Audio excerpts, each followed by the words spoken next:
And welcome back to the Crash the Pond podcast. It is a Monday, June 10th edition of the podcast. Still in off-season mode, still maxing and relaxing. Jake going to Disneyland every weekend nowadays. I actually think I'm gonna be there each of the next 3 weekends. So there you go. Folks are living their best lives, and we Yeah. we, we applaud that. Yep, exactly. Yeah, but come to our house, come settle in, maybe sit outside. Hopefully you have a Hawaiian floral shirt on. Maybe you can have a little tiki drink, a little Mai Tai by the Yeah. pool. And we're just gonna have a little fireside chat tonight. I don't think fireside chat really works for summertime Why not? unless it's like a bonfire. Why doesn't it work? Because why would you need to light a fire at night indoors when it's hot out? Well, a fireside chat can be a chat by the fire outside. Okay. Why not? Okay. Just making sure. I just want to Yeah. be on the same page as you. Is that Yeah. is that so wrong? I mean, should we say a bonfire chat instead? Would Yeah. adding the bond there make it a whole lot better for you? Bond Is bond that the goes a long sticking way. point? I think so. Okay, fair enough. I think that we need to not bury the lead here though. Yep, Should we not do that? let's do it. Or let's So not do it. over the weekend, whenever it was, but for us too, it's been the last few weeks, if we're being honest. News has circled, has trickled out, and now it's finally reached the surface. It's reached a credible source. The Ducks are rebranding. Yeah. New logo, new jerseys. Next Yep. season. It's New, happening. New old logo. Old. We'll get into it a It's bit new. more, but it's new. It has not existed prior. Correct. Therefore, it is new. Correct. But yeah, the big news came for those of you that don't know, Aesthetics is probably the most trusted source in hockey jerseys. I don't know if there's anyone that's been doing it as well and as long as he's been doing it. I'm assuming but they've been great. So they put out a video. I'm trying to look right now. On June 5th. And this was interesting because earlier in the month, they had posted a video about the Fanatics updates. They didn't mention anything. A lot of the information comes from the catalogs and didn't mention anything about a rebrand. And didn't sound like there were any rebrands for any teams. And then he posts an update on June 5th stating he's hearing that there might be some rumblings about a new jersey in Anaheim. Didn't have anything concrete on it, though. Something along those lines. But it might be in this year or next year. Wasn't quite sure on when it was going to be happening. Then on June 6th, he had posted, getting more updates since posting the new Jersey Watch video yesterday. I can now confirm the Kings and the Ducks will have new uniforms and new primary logos. And he said he got a look at the logo and can say this, the Ducks is a modernized version of the Mighty Ducks logo in orange, black, and gold. And I guess he was planning on posting a video today. Wasn't able to do it. Wasn't able to actually post the logo. But to peel back the curtain a little bit, you and I had heard a little bit here and there over the last month or so, but neither of us are in the uniform business, any of that, where it was kind of our place to jump in and state it. But this kind of goes hand in hand with it, exactly what you and I had been hearing, right? Yeah, we've been hearing a lot, and the more that time has passed, the more that it's just kind of gotten louder and louder from multiple different people. And I mean, we've heard of like photo shoots going on.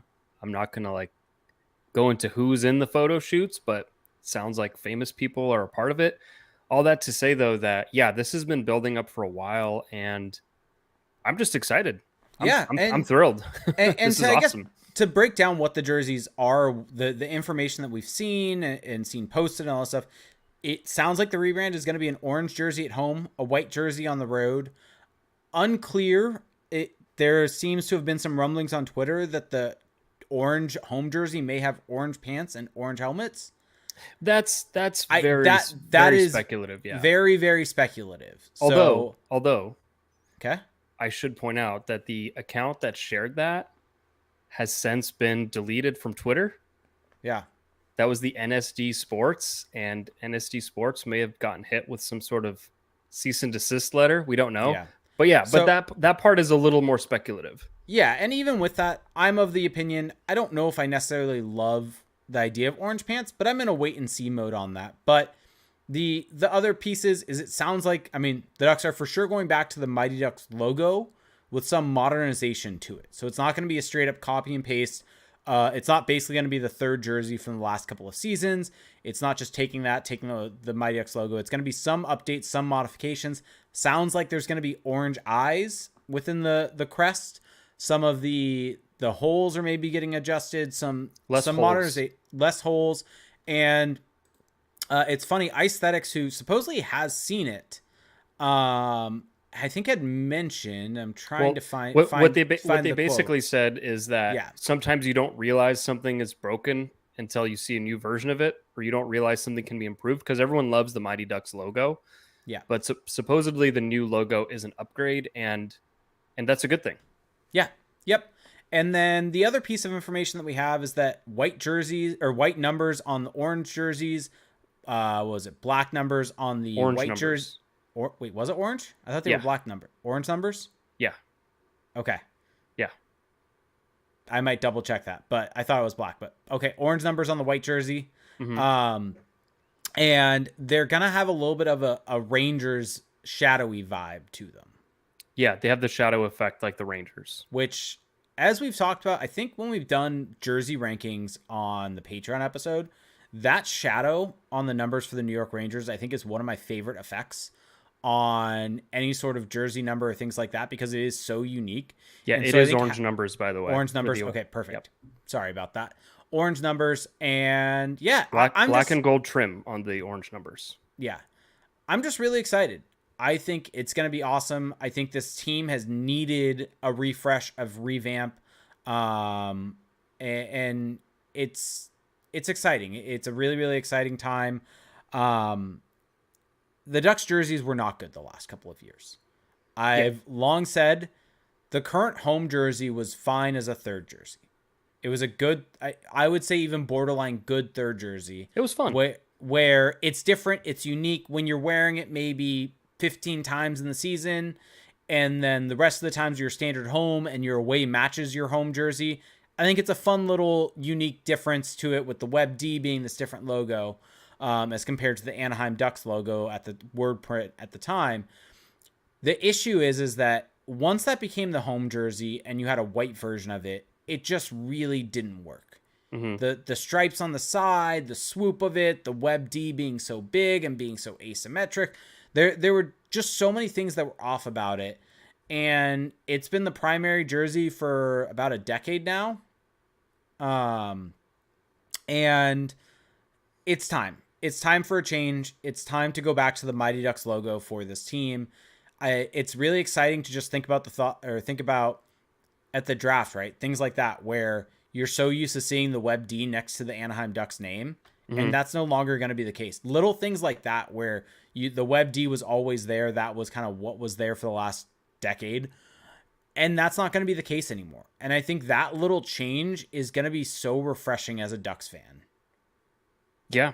Well, I think so. What I love the most about this is that they could have very easily gone in the direction that I think a lot of people maybe anticipated, which is, oh, they're just going to make the orange third full time and make a white version of that as the away, kind of like the reverse retro that we saw with the orange pants, but maybe switch those to black pants and kind of just call it a day and go to that. It's it's going to sell. It's orange. It's the Mighty Ducks logo. It's the best of both worlds. The franchise gets to keep it the identity that it's really invested a lot into, and then you get that kind of fan service with the retro.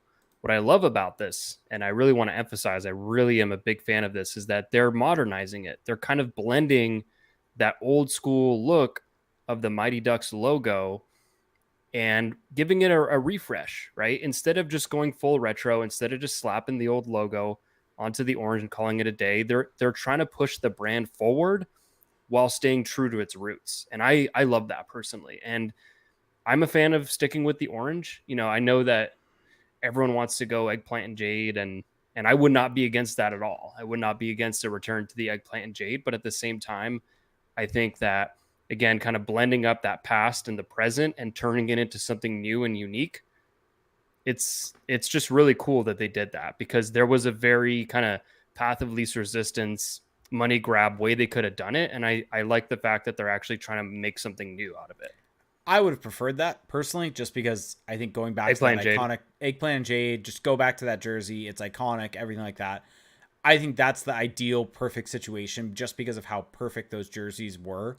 And I don't know if you can improve upon that necessarily.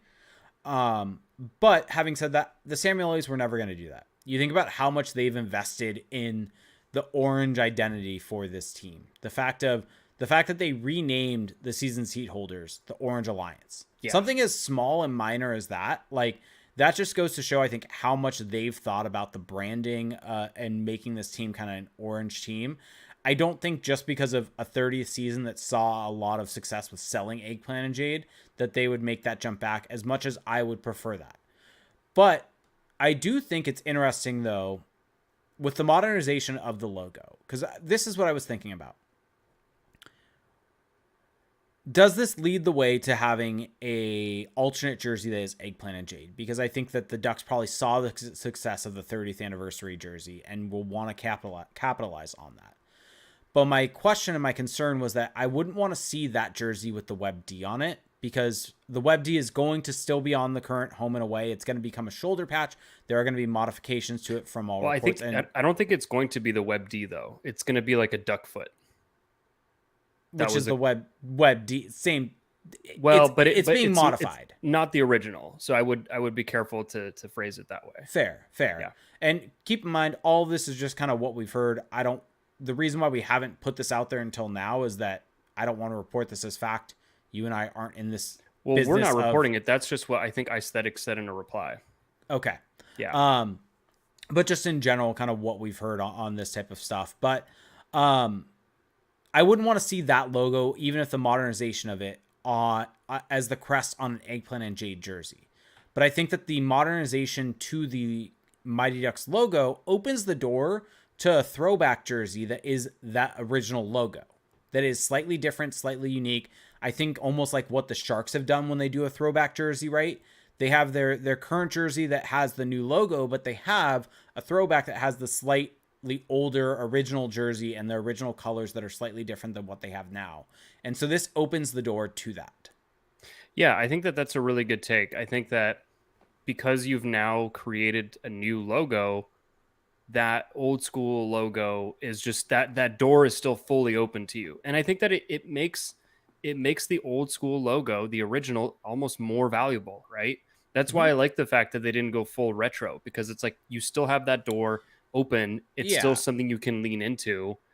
So yeah, like I honestly don't see I really have a hard time imagining that they would come out with an Eggplant and Jade jersey alternate only to have the Web D on it. Like, part of what makes the Eggplant and Jade is the fact that you have this cool, unique logo on top of it. So also, I don't see that happening. I don't think there will be a third jersey. Daniel Lowry points out in the YouTube chat, he doesn't think that they'll have a third jersey in the first season. I agree with that. I don't think it's going to be for a couple seasons. They're going to wait, let the new home and aways stay before introducing a new alternate. That's kind of like what we saw when they made the current, what was it, 2014-15, they made that the home jersey and the home and away, and then it took them a couple years before they introduced the orange. Yeah, we're not talking about for next season. No, just in general. And there's been some people asking about when are the new jerseys going to be revealed. Unclear. I would assume that if they have them already made for different things and have everything done for them, they're probably going to be revealed at the draft. Like, yeah, I would not be shocked if it's done before the draft so that the new logo is up there on the draft board. And by the way, so Aesthetics said in a reply that he was told that there is a new duck foot that will be the secondary mark, new duck foot logo. So it's not the Web D. I'm also curious what that's going to look like. Yeah. But it's kind of like what you and I talked about, though, which is that the Web D is a fine kind of like shoulder patch or like a patch that you put on the pants, but it just doesn't hold up over time as a primary logo. So I'm glad that they're preserving it in some way, even if it's not the original. But yeah, I mean, as far as the equipment, with the orange gloves, orange pants, or like we just don't know. Like, we don't really have reliable information on that. Like I Yeah. said, there was an account that was putting out really detailed information and then it got deleted. You can interpret that however you want, get into the tinfoil hat territory. We'll just have to see. And if it is all orange, like, my gut is to say that that's going to be too much, but I want to withhold judgment. We've been waiting so long to see a rebrand and a refresh of the look that I want to actually give it a chance before just kind of writing it off before I it's even also out. I also think the first thing for me is going to be seeing the jersey. I think that updating the pants, that type of stuff, are actually very easy fixes. That's true. Yeah. Making the jersey right is the most important piece of the puzzle here. And Yeah. so getting that right is first and foremost. And then after that, like, I think there are ways an orange pant could work. I think it would need to have some gold and black accents on the side of it, kind of almost like the original Mighty Duck pant, but with orange and gold going down the side of it. And I think that the jersey would need to have a very clear distinction from the orange part to having like a black part at the bottom and then the pants. Because I think the biggest issue with the reverse retro when they did it was the fact that the orange at the bottom of the white jersey just kind of bled into the pants, and there wasn't it just kind of merged together. You didn't have this stoppage for it. And I think Yeah. that Like a that was the cutoff. biggest, cutoff or anything to show a difference between the bottom of the jersey and the pants. And so I think having that would be, if you're going to do orange pants, you have to have black at the bottom of the jersey. I mean, it's kind of like why the Sharks jerseys have turned out to be better than we Yeah. thought, Yeah. because they have the teal pants with the teal jersey, but Yeah. because you have those stripes at the bottom, it gives it a separation and it allows both to kind of breathe. Yep. But yeah, we'll just have to see. I just overall, to me, this is like I It's think a I said huge it. win. I think I said this on Twitter, but I think this is the biggest, like, realistic win that you could have hoped for, because as you were talking about earlier, the eggplant and jade was just never going to come back as the full-time look for this team. And as long as the Samueli family owns this franchise, that's probably going to be the case. And I know that that really hurts for people to hear, and I get it. Like, I love the look, and I Mm-hmm. think they like the look too. I mean, they've brought back It's jerseys made them with a those. lot of money. Yeah, like, I don't think that they dislike it, but in 2007 they made the conscious decision to go away from that. They won a Stanley Cup with it. They have invested a lot of money into the look. It's the ode to Orange County, all of Mm-hmm. that. And so realistically, Eggplant and Jade was never coming back, but blending that with part of that identity and pushing the brand forward into something new, to me, that's like, that's awesome. That's the best case scenario that was realistic.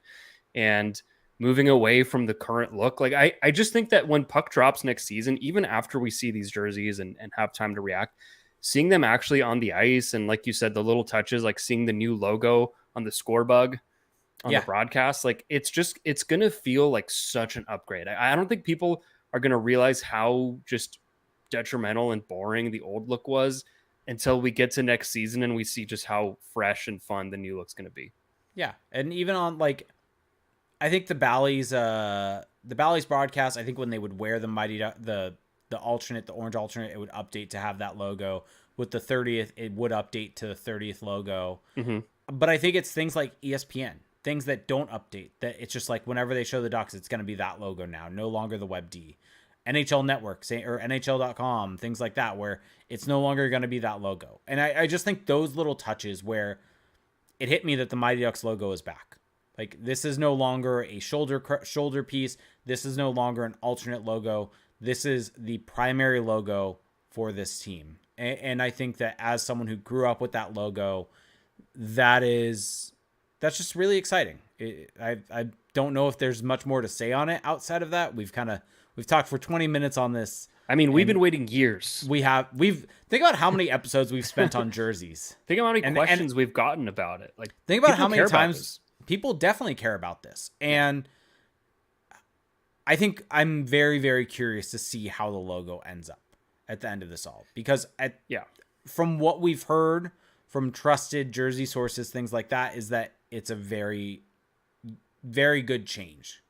Well, everything that we've been hearing up until the aesthetics report has kind of bared itself out, and I Yeah. think that that's encouraging for the reliability of that information. But Yep. the other thing I wanted to add on this topic is that I think it's really cool that this generation of Ducks Yep. players, because this is really a new wave, like with all the young players that are both on the team and that are going to be joining the team in the next 3 to 5 years. They're going to have their own unique look that we can really identify with this era. And as I've said many times in the show, I really think that this team is on a collision course for consistent playoff and Stanley Cup contention once everything comes together. And so to be able to have a look that's gonna become synonymous with that era, I think is awesome, because you think about like the Web D, right? It's synonymous with Ryan Getzlaff and 07 and the 2010s, and you think about the Eggplant and Jade, and you think of Paul Correa 03, kind of that initial decade, and now this group is going to have that for themselves, and they're going to be able to carve out that identity. You almost have it's close to 15 years for each of those logos. Yeah. In the first 30 years of the organization. It's what? 0506 from 93 to 0506, so 13 years and then 16 years. Yeah. And so yeah, it's wild to think about the Web D being this team's logo longer than the Mighty Ducks. Yeah. That's weird to think about, but yeah. I think your point about the new generation of Ducks are going to have this new logo to go with. And I think that while not every organization should do that, I think it's a really unique thing for this team that they can really dive into of this is a new era of Ducks hockey. This is the year we're going to start trying to make the push for the playoffs. This is a year we're going to do that, and we have a brand new look for everyone to dive into and get behind. Yeah. And I think it's going to be fun. Yeah, and again, like for as much flack as maybe the Samuelis get for not going back to the Mighty Ducks and the Eggplant and Jade and all that, like they have, like you were saying, the Mighty Ducks logo, although it will be refreshed, is going to be the logo of this team now. Like that is a pretty big stamp of approval that they support and like the look and want to make it the face of the franchise. So for everything we've discussed about how much they love the Web D and how the Samueli's daughter was the one who came up with it, like they've decided, nope, the Mighty Ducks logo, I think, is what the people want. And so I will support that. I do applaud that. Yep. Agreed. Anything else you want to touch on with the jerseys before? This is probably going to be a bit of a shorter episode. We're kind of in that little bit of an in-between for everyone listening to this. This was the big news for us, and we'll have questions about it that we'll get into. But anything else that you want to touch on with jerseys or anything outside of that? What are your quick hitting thoughts on the Kings also getting a rebrand? Also needed. These are two of the worst jerseys in hockey. Yeah, but they're going back to the chevron look, it seems. I prefer the chevron logo. The chevron logo is significantly better than their current jersey. I agree, but I feel like what they're doing, it sounds like, is what I didn't want the Ducks to do, which is just kind of go back copy and paste. Just copy. Like it sounds like it might be refreshed slightly, but it sounds like they're going more in the direction of copy and paste, which I'm not a fan of. It's still a much better look. Like it's a much, much better look than their current jerseys. I agree with you. Their black jerseys, I've said this so many times on, I think, a lot of Patreon episodes.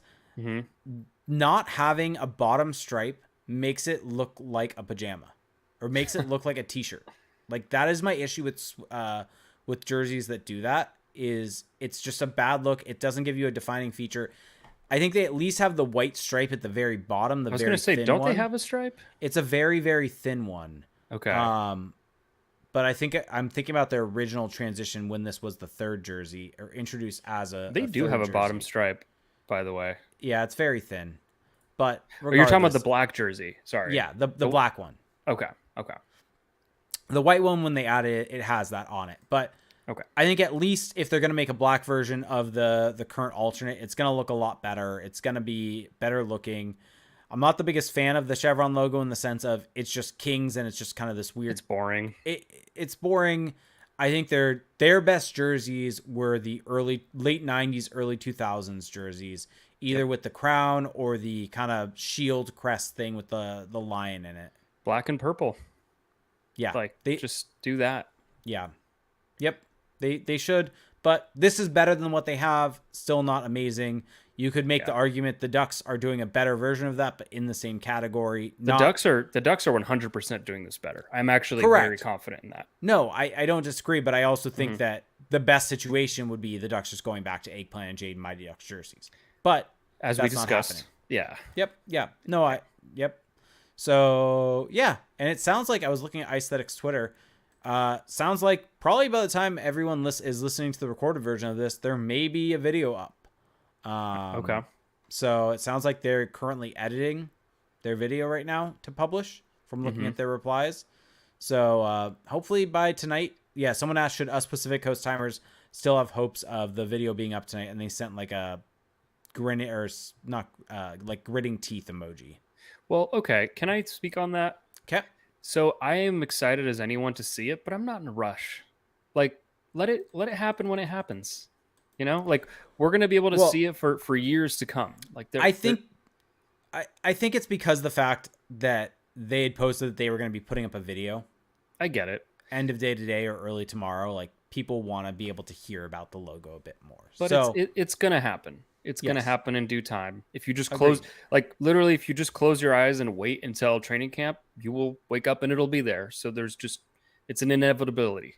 Yep. And I would stress that. I would agree. But yeah, any thoughts on if they went with a chrome orange helmet? I'm not against it.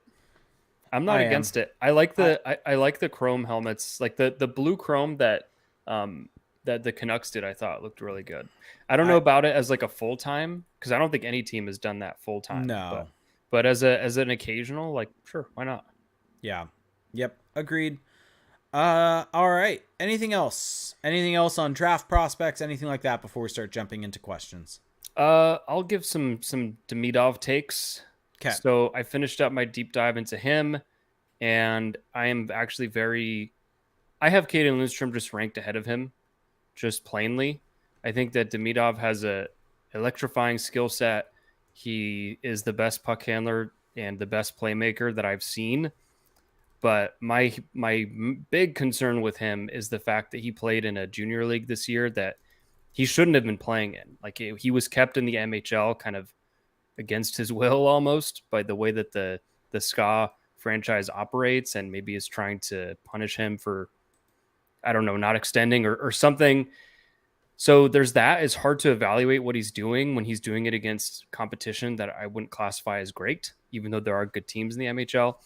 And secondly, the more I watch him, the less convinced I am about how well the skating will translate to the NHL. Like, he's just not an elite skater. He might not even be a great skater. And I think that that's just going to limit his effectiveness. Does that mean that he can't overcome it? Does that mean that he can't improve it? No. But when I compare him to a Lindstrom at number 3, who is an elite skater and who has elite athleticism and size and has the skill and the shot and all of that, it's kind of a tiebreaker for me. So and if the Ducks did pick Demidov, I would not be like, oh, this is a bad pick. I would be very intrigued and I would support it, but he would not be my pick at number 3. So there you go. Let's see. I was gonna. Oh, out of the guys that you have viewed so far, what's your ranking of them? Ooh, well, I have watched Macklin Celebrini, so I'll put him number 1. Okay. Number 2, I'm gonna put Caden Lindstrom, and then after that, I'll put Demidov 3 because I have, oh no, do I put Levshunov 3? I'm gonna put Levshunov 3 because I'm just more confident in what he did as a college freshman. I'll put Demidov at 4.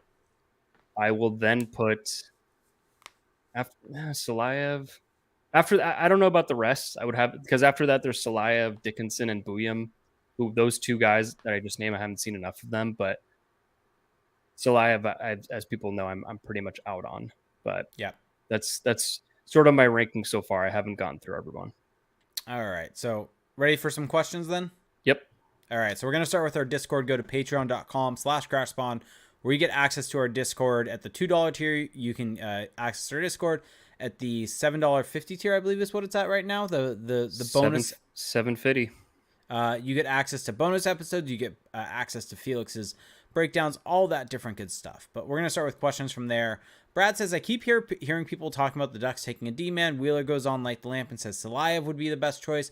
The Ducks are supposedly interviewing Zeev Buium. If you were picking a defenseman, who do you pick at number 3? So I want to clarify something that's been out there. So it was reported this weekend that at the Combine, the Ducks interviewed Zeev Buium, and there was nothing else that came out about any other prospects that the Ducks interviewed. And I just want people to really understand that teams interview a lot of players. Yep. Some teams will interview upwards of 50 players.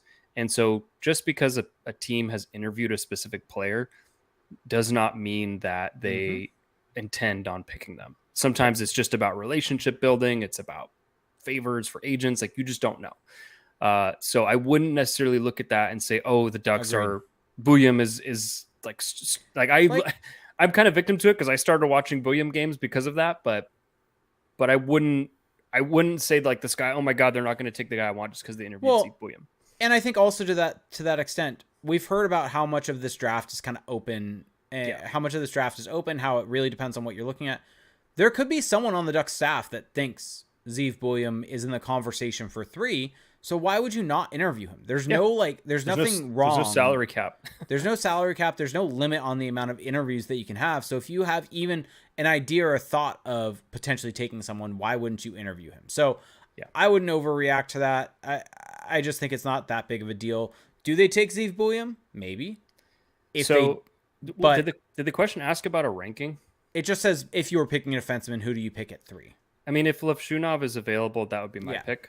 Yep. And then if he's not, which it sounds like he might actually not be, then I think right now I'm leaning Sam Dickinson as my next.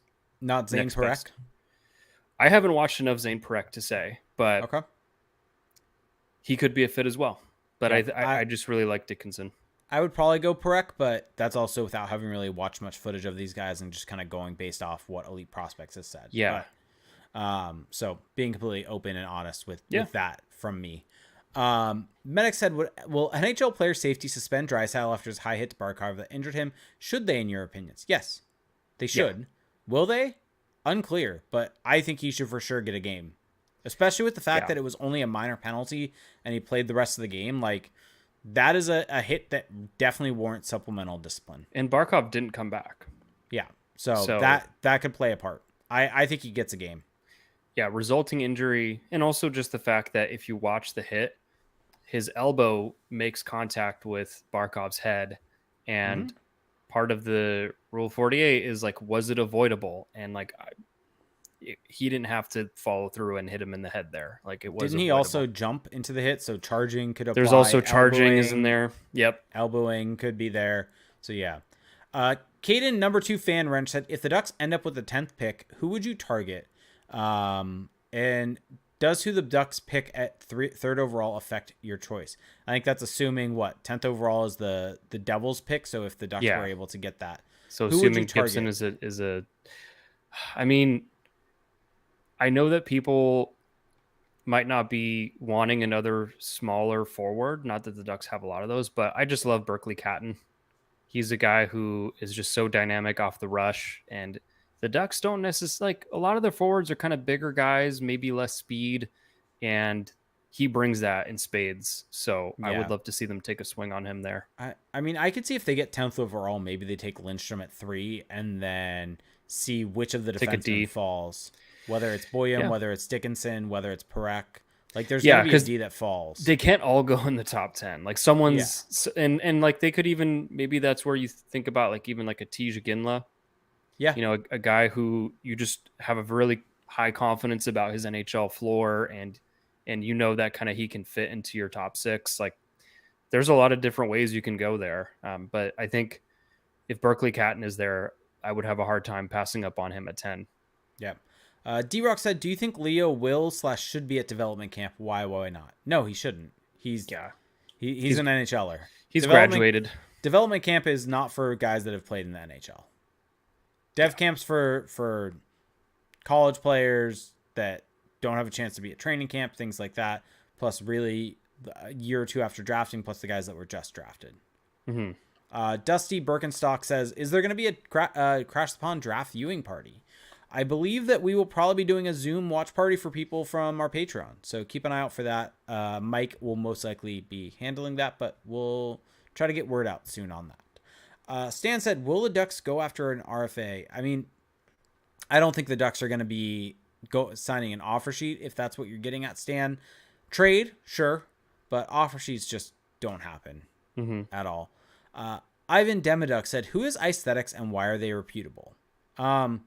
They've basically been one of the longest running hockey uniform websites and put out Jersey Watch every single year and get their information from well-known people or from well-cited, well-sourced people within the hockey uniform industry.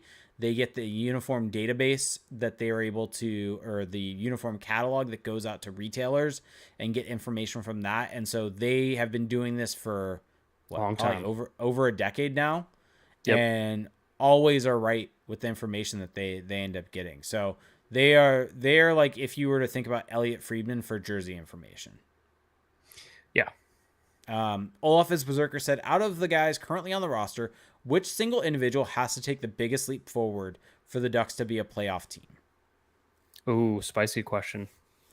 I mean, I have an answer, but it's kind of a cop-out. I have an answer, but I don't know if you'll agree with it. I would say Trevor Zegras, just from the perspective of he missed most of last season. Yeah, so I mean, that's my pick as well. Like, it's not necessarily an indictment of how he played. I think you and I both think in the games that he played well, but like he has to stay healthy for the entire season and produce and perform like he was at the end there and throughout the season. Like, I think he was playing well, but it's a cop-out in a way because it's not a cop-out. I don't think it's a cop-out. Well, it's a cop-out because there's not an improvement in performance, I guess. It's an improvement unless I do think he needs to hit another level offensively. Okay. Yeah. Also, I mean, I think is more of a cop-out, which would be Troy Terry. But for him, it's more of a bounce back. He just needs to get back to where he was as opposed to leaping forward. Would you say maybe Mason McTavish defensively? Just because he's going to be playing in a lot of situations. I think he's going to be on the penalty kill. I think that to be a playoff team, you need a top six center who is good in both ends. And Mason McTavish is already effective offensively, but I don't know if the Ducks can be a playoff team when your second line center is not good defensively. Like it's a tougher hill to climb. Yeah. So yeah, Mason McTavish could be a good choice. Yep.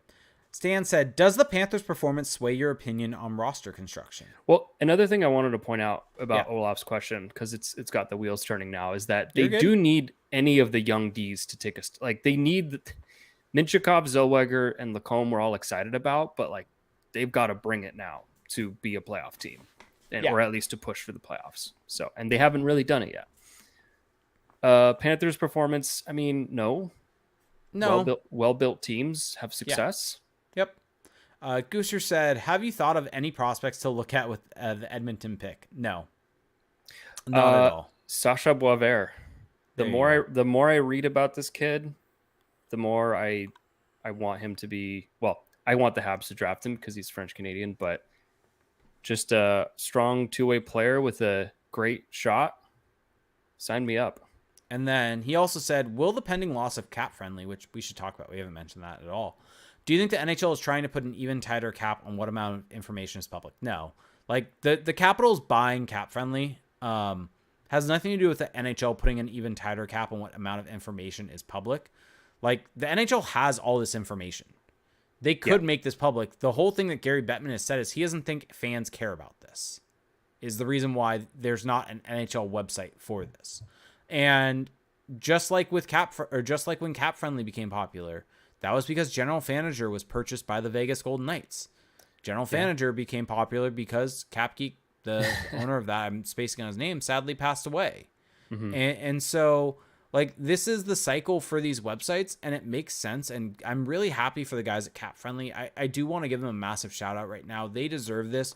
They put together a great website. They are extremely knowledgeable. I feel like I have a decent knowledge of the salary cap and the CBA, but there are plenty of times that I would just DM them and ask them questions to make sure my understanding of things was right. And they would always respond to me. We'd always have a back and forth, and I would leave that with a much better understanding of the situation and how things work as a result of that. And they don't have And to do that. They don't have to no, respond to. and from looking Yeah. at other people on Twitter, they would do that with basically everyone.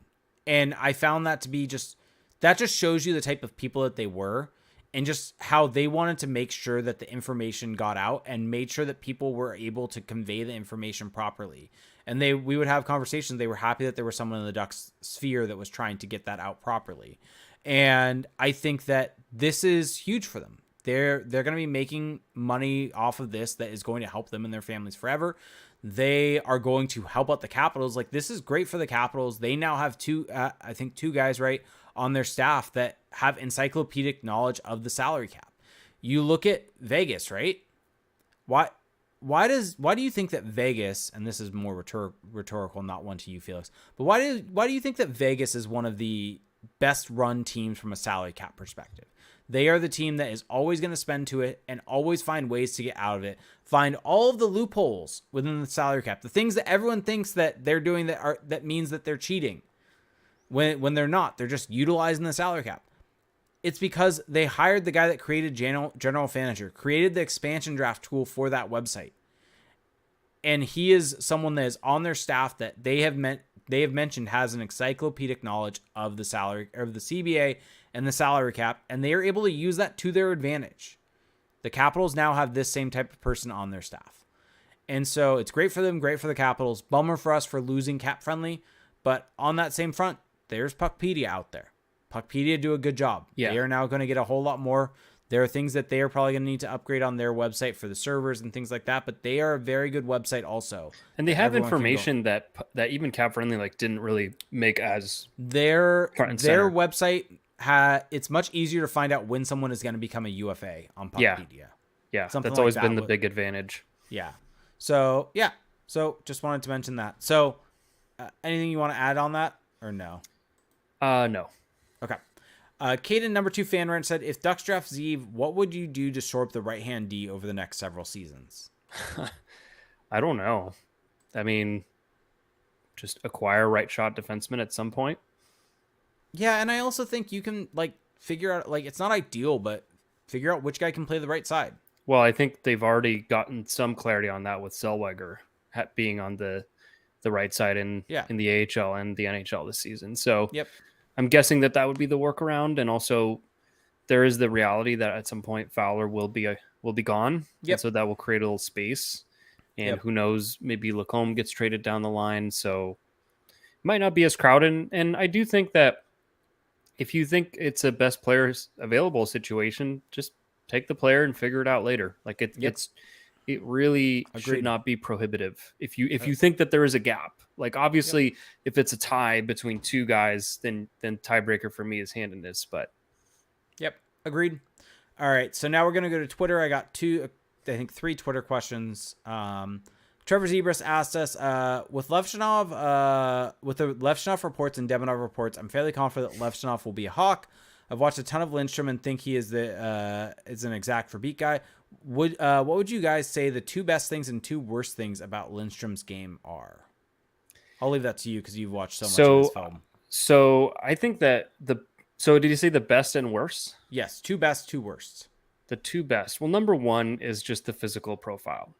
I mean, he's 6'3", he's already 215, something like that, and he's a teenager, but he can combine that with elite skating, with a great shot, with puck handling, with vision. And so there's just games where he's just bullying people along the wall or cutting to the net. And so just the combination of the skills plus the physicality, it's very, very hard to overlook that. Now, the biggest downside, so I'll pick one from his actual play. One is that I think there's been criticism about his reading of the game in offensive situations where he just either overhandles the puck or doesn't make the right read. And I have an explanation for that, which I want to get into. Caden Lindstrom has not been playing AAA hockey his whole life. So he is from, I believe, I hope I'm getting this right, but he's from the Yukon. He's from a town in Canada, small town where they didn't even have hockey year round. So in those summer months where other prospects from more affluent areas were getting, private coaching and on ice one-on-one training. Like Caden Lindstrom was playing other sports, was cultivating his athleticism. And so he just hasn't. So even though the hockey sense is kind of viewed as a downside, I actually think that he just hasn't caught up yet. Like there's so much room for him to grow in that aspect. And he's just had structural things in his life that haven't allowed him, I think, to get there the same way that other players have. And so the fact that he's now surpassing guys who were putting up more points than him on his youth teams just 4 years ago, it shows how much potential this guy has.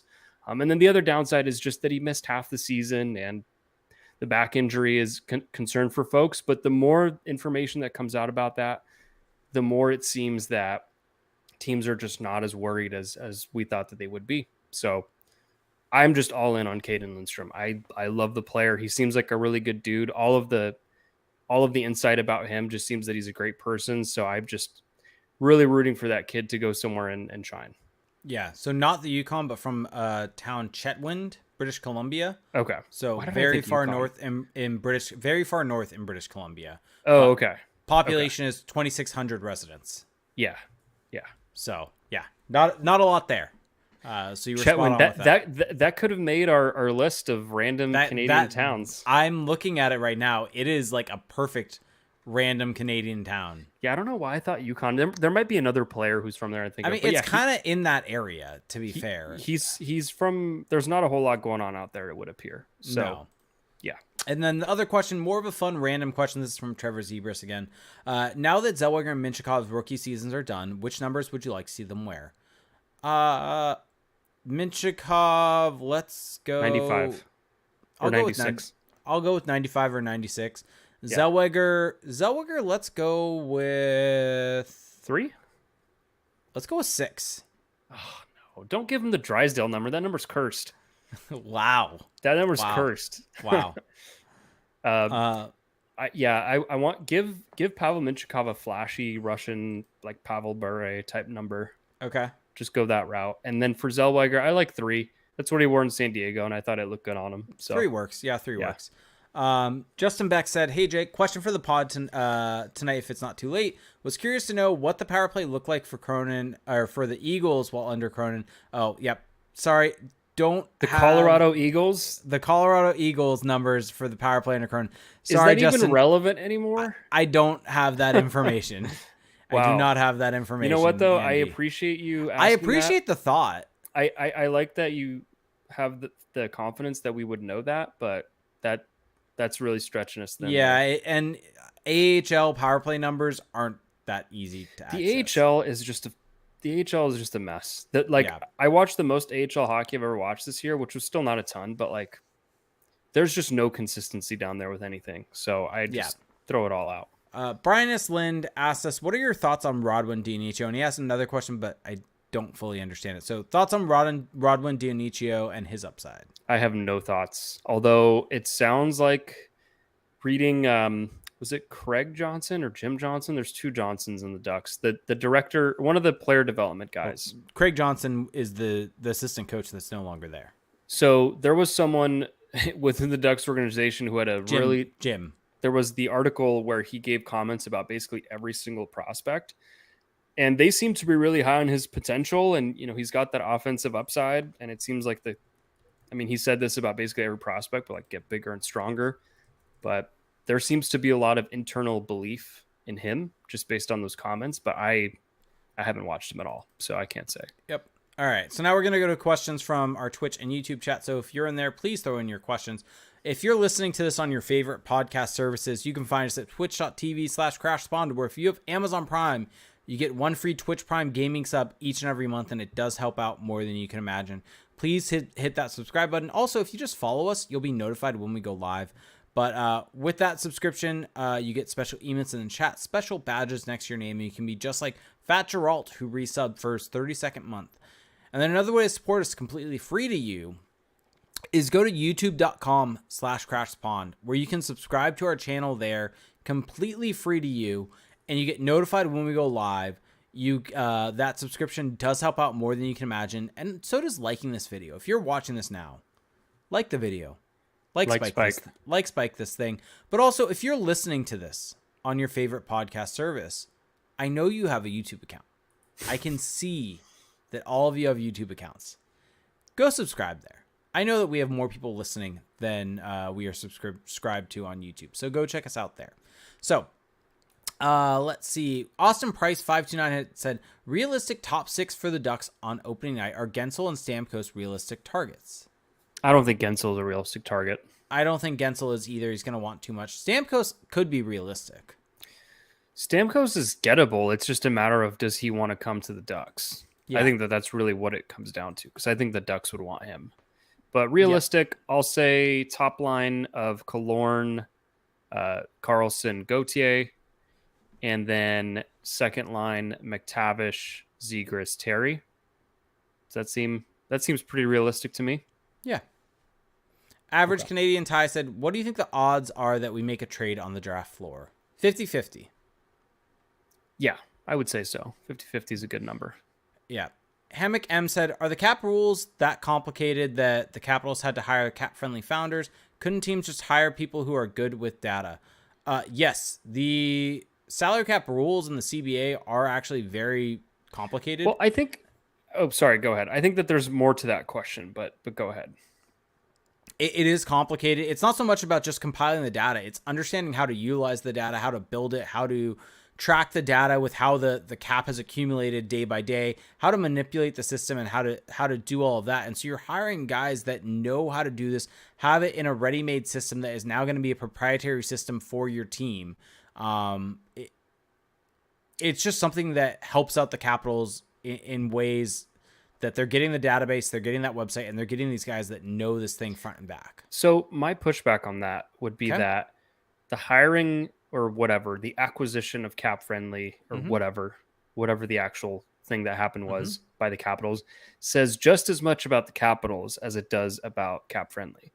Because teams have had this, everything you're saying, this has been commonplace in the league for years now. Like, I think that they deserve flowers for this if they had done it in like 2014.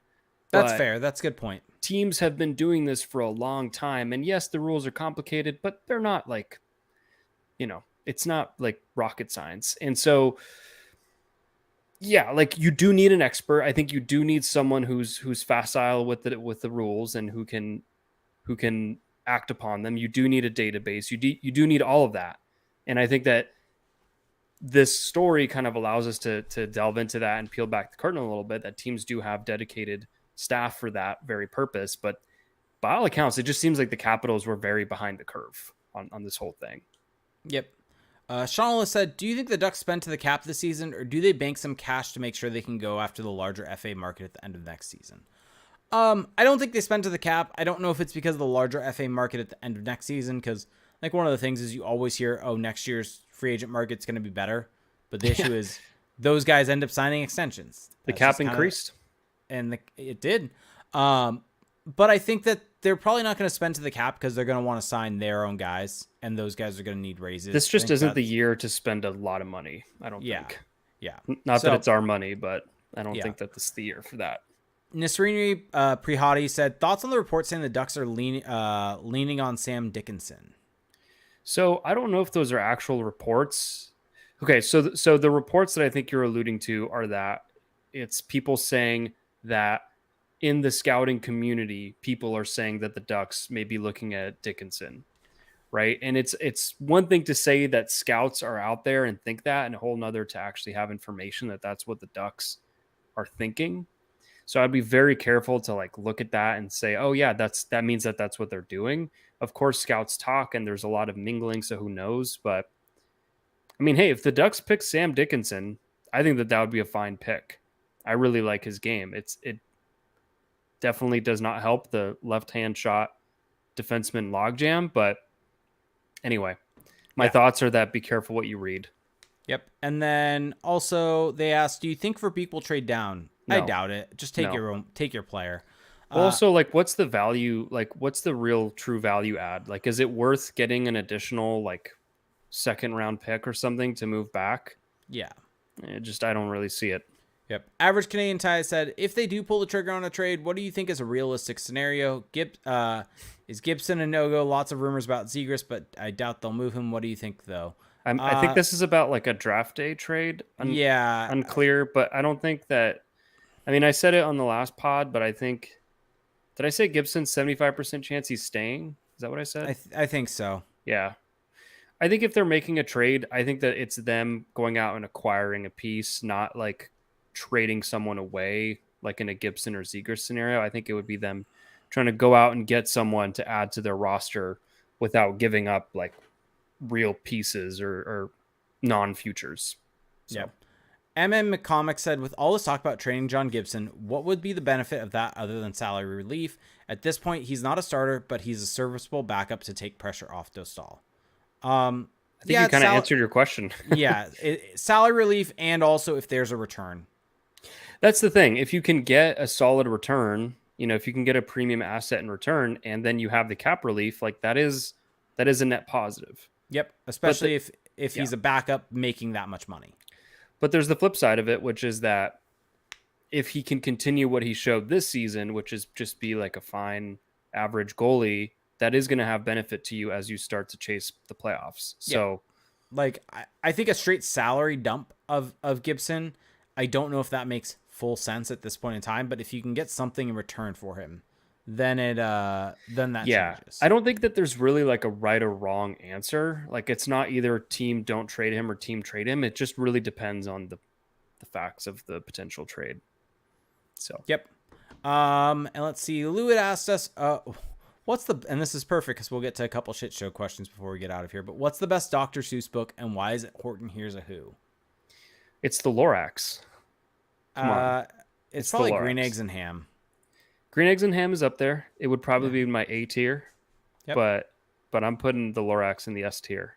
All right. Let's get to some shit show questions from our Discord. Caden, number 2 fan ranch, said, when will the silencing of our voices stop? I think it's because we said no to ranking singers from the 40s and 50s. I'll just say Frank Sinatra is good, and we'll move on. Lewis X209 said, to expand on that, if the Ducks were to swap picks with Chicago, what would it take? Answer, cowards. I'm so glad he put this in until I get an answer. I'm so glad he put that in the shit show questions. The Chicago Blackhawks are not trading from number 2. I mean, unless they're just dead, like everyone knows they're taking Levshunov now. So like, how are they going to convince the Ducks that, oh, well, we might take your guy too, so let's flip and blah, blah. Like, no, that it's just, the cat is just so far out of the bag there. The cat is no longer in the hat for you Dr. Seuss aficionados. But yeah, I know that Lou put in shit show questions, but that one always gets my goat. Yeah. Let's see. Anna Ducks 14 said, why is iced coffee superior to hot coffee? Is Tim Hortons better or worse than Dunkin'? So iced coffee is superior to hot coffee. That is correct. No, I disagree with that. Well, I'm going to give the answer for it. Okay. Who wants to wait for hot coffee to cool enough for you to be able to drink it? Don't with iced coffee, it's there. You're able to drink it and enjoy it right away. You don't have to wait for it to cool down. You're not going to burn your mouth. There's no risk of anything. But yeah, hot or cold coffee is superior. There's just so much stupidity in what you just said. Okay. First off, you can make your own hot coffee, and if you have a water boiler, you can literally pick the temperature that it gets boiled to, so you don't have to worry about it being too hot. And number one, and then the other thing is that like coffee, like hot coffee is great, iced coffee is great. I think you can make this argument depending on the situation. Like obviously, if it's a hot 90-degree California day, I'm not going to go and get a piping hot coffee from my local coffee shop, aka Starbucks. So yes, there are situations in which I think you can make this case that Anna Ducks is doing. Also, I think that what you're alluding to, in part with your hot comment, is that some of these places, including Starbucks, just make it way too hot. Like it just doesn't need to be that hot. And so yes, but you, when you boil it down to just make it on your own, that is a non-issue. Yeah. And to be clear, iced coffee that I drink is typically just straight black. Maybe a Yeah, little bit of creamer in there every once in a while. But I only drink black coffee. I actually just genuinely like the taste of coffee. oh, I do too. Yeah. Depends on if I'm feeling like having a little bit of sweetness, a little bit of a treat. I will But say, if you want to look at the facts, I drink disproportionately more cold coffee, aka cold brew, than hot coffee. and there it is. Does that mean I prefer it? Yes. I like That both. that legitimately answers the question. I drink cold. I drink cold brew pretty much every single day. But I still like both. It's more work to like make French press coffee than drink a cold brew. And is Tim Hortons better or worse than Dunkin'? I don't know if I've ever really had Tim Hortons, but Dunkin's gross. So Tim Hortons, see, actually, I've had Dunkin's cold brew, and Starbucks cold brew is just way better. Starbucks cold brew is top tier. It's good, and It's good cold brew. people really get so Their nitro cold brew is really people good. get Also. so pissy when you praise Starbucks. Like they just like combust and just trigger. Like it's just so hilarious. But yes, Starbucks cold brew is legitimately good. Dunkin's is fine, but it just doesn't really taste like a whole lot. What's hilarious though is that Dunkin's coffee that you just buy, like their coffee grinds that you can buy, is actually really good for whatever reason. And then Tim Hortons, I've only had like their K-Cup coffee, and it's fine. It's just forgettable. Nothing really noteworthy about it. All right, we have one more shit show question, and we have 2 questions, regular hockey questions. Then we'll get out of here. Okay. Katie number 2 Famran said, "Was your favorite and least favorite Martin Scorsese movie?" I have to say, I googled Martin Scorsese movies. I don't know if I've ever actually seen a Martin Scorsese movie. I probably, if you haven't, then I definitely haven't. So we'll just move on. Okay, there we go. So no, we won't rank that. We won't answer that question. Sorry, Plant. Yeah. Here we go. Nasrini Prihati said, "What will the game split between Gibson and Dostal be next season? 50-50, or will Gibson be the number 1 goalie again?" I think it's going to be closer to 50-50 would be my guess. I don't see a situation where Gibson is just like the backup next season and plays 30 games or whatever. Yeah, I think 50-50. Each of them is going to be around the 40 game mark is what I would guess. Shauna said, "With Elias Lindholm rejecting 7x7 from Vancouver and $8 to $9 million by 6 years, what is this dude doing, and how is his cost over 6.25 to 6.75 per year?" I mean, it's not really a question, but it is wild that he turned down those contracts. I mean, he might just not want to play there. That's true. Have we thought about that? Maybe he just doesn't want to live in Vancouver. That's a fair point. I just think he wants to go play in Boston. Probably. That's just what's going to happen. And that's fine. Yep. So, all right. That's going to do it for tonight then. Uplift people's choices. Yep. Someone said in our chat that Starbucks coffee is so bad. DD coffee is better, but still bad. You're wrong. It's actually, this is what I freaking Starbucks hate. hot coffee is bad. Yes, the Pike roast is just fine. But like, what's so funny to me is that when you say anything from Starbucks is good, people just get so upset because it's like, oh, you're not praising your local, shade grown small business mom and pop coffee place. It's like, just because it's not the most absolutely hipster selection doesn't mean that you can't praise it. Like, people are just so hung up on these types of things across all walks of life. But with coffee, I feel like it's even more pronounced. It's like, how dare you? How dare you say something nice? Just an objective assessment about a product. Anyway, rant over. Okay. Rant over. Also, Jack in the Box is terrible. Jack in the Box is good. No. Get some tacos. That's the exact thing that makes me think it's awful, is the tacos. Their tacos are good. They're trash. Okay. Well, thank you for listening, everyone.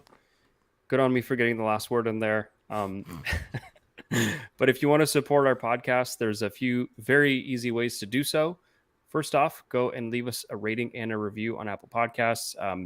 We really want to hear from you guys. It really goes a long way. So please go ahead and do that. It's totally free to you. If you want to level that up, though, go ahead and check out our Patreon page, patreon.com/crashthepond. For $2 a month, you get access to our patrons only Discord community. And over there, you're going to be able to connect with other diehard Ducks fans. And I will say that this time of year is one of the best times to join in, just because we're about to enter the draft and free agency, where a lot of trades and a lot of stuff goes on. And we have people in our Discord who have legit said that they deleted Twitter and just use our Discord for news because it's just better. So I would take that as a very ringing endorsement. You can also upgrade that pledge to $7.50 a month. So on top of the Discord, you also get access to 2 bonus podcast episodes a month. So more content and exclusive player breakdown videos. So during the season, it's about Ducks players and prospects. And right now, I am just running through game after game of each of the top prospects for this year's draft. So if you just want a place to watch all of these guys with some commentary, very convenient way to do so. You can also subscribe to us on YouTube. Search for Crash the Pond on YouTube. Make sure to turn on the notifications and like this video if you're watching it currently. Also, leave us a rating and a review on Spotify, and also you can subscribe to us there. Follow us on X, and check out our website, crashthepond.com. That's going to do it for the show. Thank you for listening/watching. Talk to you next time. Bye.